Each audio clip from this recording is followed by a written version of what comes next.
Good afternoon, everyone. This is Shannon Black at pastor of New Union FCM Church. I'm outside checking on my garden or raised bed that we got going on here. Everything's growing real nice.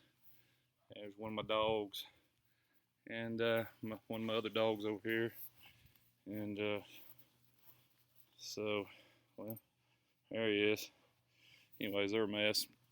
And so, just out walking around in the yard and trying to, after the rain's been all day long, and got just a few things I want to mention to you today, kind of a way of devotion, and hopefully it'll be a blessing to you as we go through.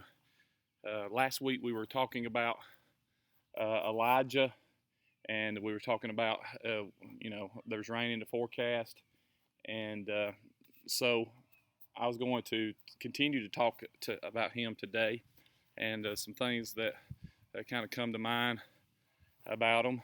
And I just want to point out three things to you, and maybe it'll be a blessing to you today. There's three things. Right after the rain came and Elijah, he began to have some things to kind of go bad. It seems like after the good things happen to us a lot of times, then bad things happen or the enemy attack us. And he definitely did that with Elijah. And there's three things that he did to attack Elijah. And I want to point out those three things today, and maybe we can help battle against them as we go through our lives. First of all, right after Elijah had the victory on Mount Carmel, and he did those things, he got word from Jezebel that she was going to kill him. She said basically that the same thing that he did to all those prophets that she was going to do to him. And so the first thing that the enemy will try to do to us when we have victories in our life is that he will try to intimidate us. And so, and I don't know, there's a lot of different ways he can do that, and it's through people that we know. It's through, situations in our lives, maybe things that happen to us. He'll try to intimidate us, and when he does that, he'll try to steal our joy. And the next thing that after the intimidation took place, then we find that Elijah goes out into the wilderness, gets under a tree, and basically says, Lord, go ahead and kill me. I'm ready to die. I'm the only one left. And so the next thing that the enemy tries to do to us is that he tries to isolate us. He tries to isolate us. And if he can ever get us isolated, whether it's in physical or whether it's just mentally or spiritually, then it really brings us down. And that's exactly what happened to him.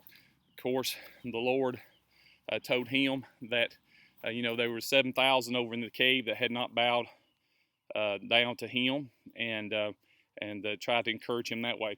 And then the last thing that I want to say that the enemy tries to do to us a lot of times is he tries to imitate the presence of the Lord. And after he got over in the cave, we know that there was a fire, there was an earthquake, and there was a great wind, but God was not in any of those things.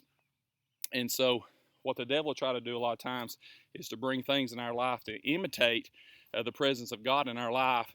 And we have to understand that that's the Bible teaches us to try the spirits and make sure that they're God.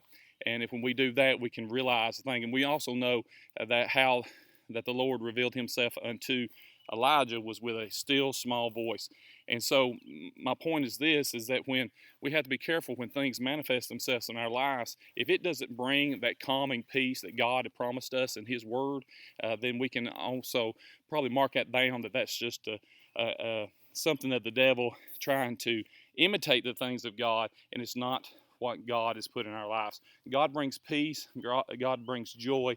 He doesn't bring excitement. Excitement doesn't mean that it's the presence of God.